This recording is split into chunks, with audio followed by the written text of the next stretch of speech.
There's various hobbies people tend to adopt. There's knitting, card collecting, diving, and many more. But the one I've come to adopt recently is paintballing!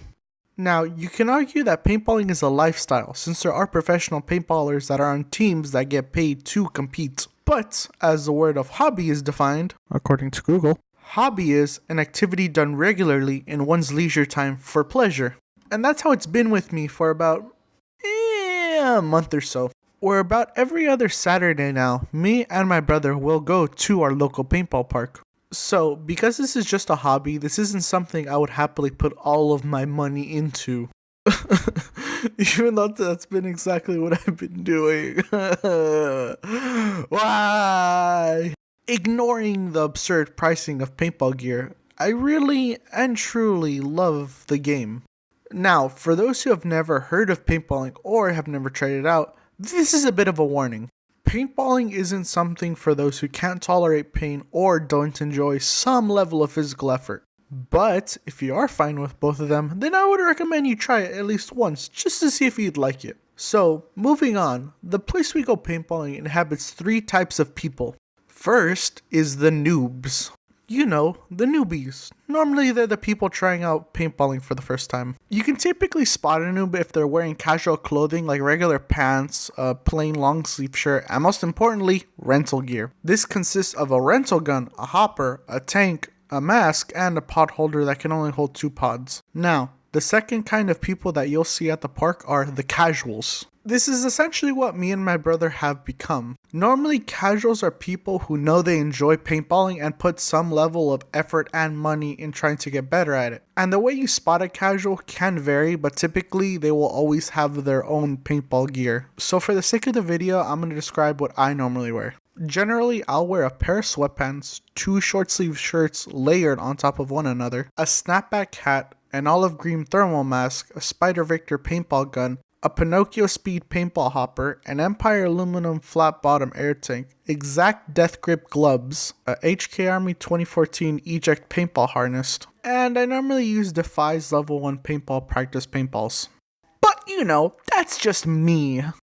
And at the time of recording this, I just realized, for those who don't understand what I just said, I apologize. You can look up exactly what the gear is, but I feel like if someone's watching this and they have gone paintballing, they would be mad, or if not, just curious what exactly I use when I do go paintballing. So that's why I named everything off. Now then, for the last type of people, there are the pros.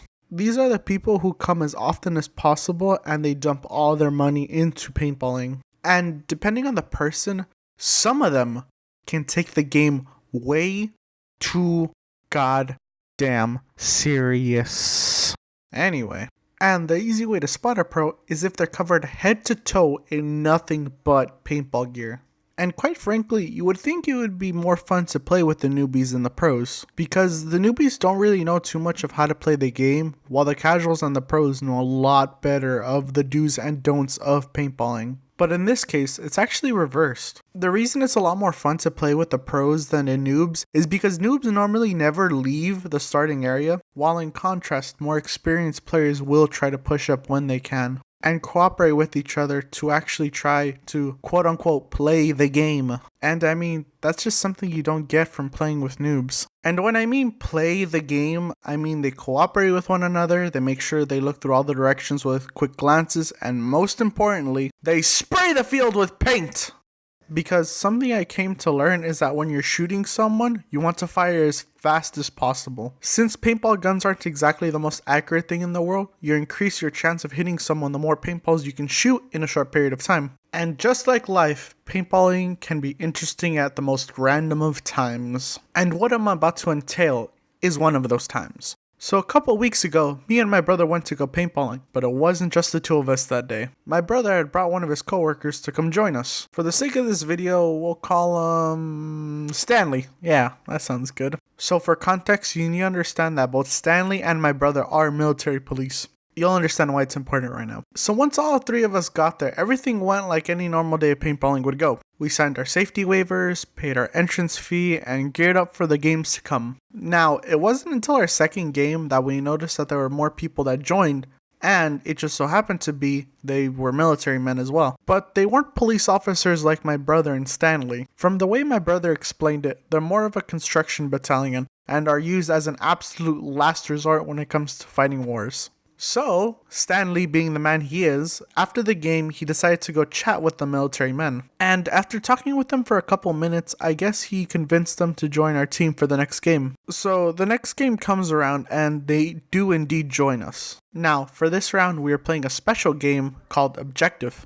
Basically, in this game, there are two ways of winning. Either you can eliminate the entire enemy team, or one person from your team touches the enemy spawn marker. And as everyone was getting ready, all of a sudden I see two military men come up next to me, and the one on my left looks me dead in the eye and says, "We were instructed to follow you." Lo and behold, who would issue this order, you would say? Well, none other than Stanley himself.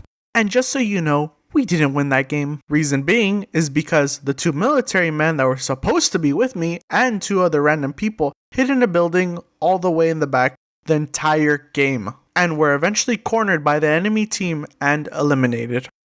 You guys suck. Hoorah! Well, that was the end of the video. And for those who pay attention to the channel, you'll notice that we have a lot of new subscribers. Holy crap, we're like over 220. That's crazy. We're growing pretty steadily, and I really appreciate it. And for those who are new that are watching this, welcome to the channel. I'm glad you're here and are now supporting me, and hopefully you guys will continue to support me throughout the way. So, yeah. Also, as you can tell, there's a new style to the channel. Comment down below and let me know what you think of it. But other than that, I will see you all in the next video. Bye!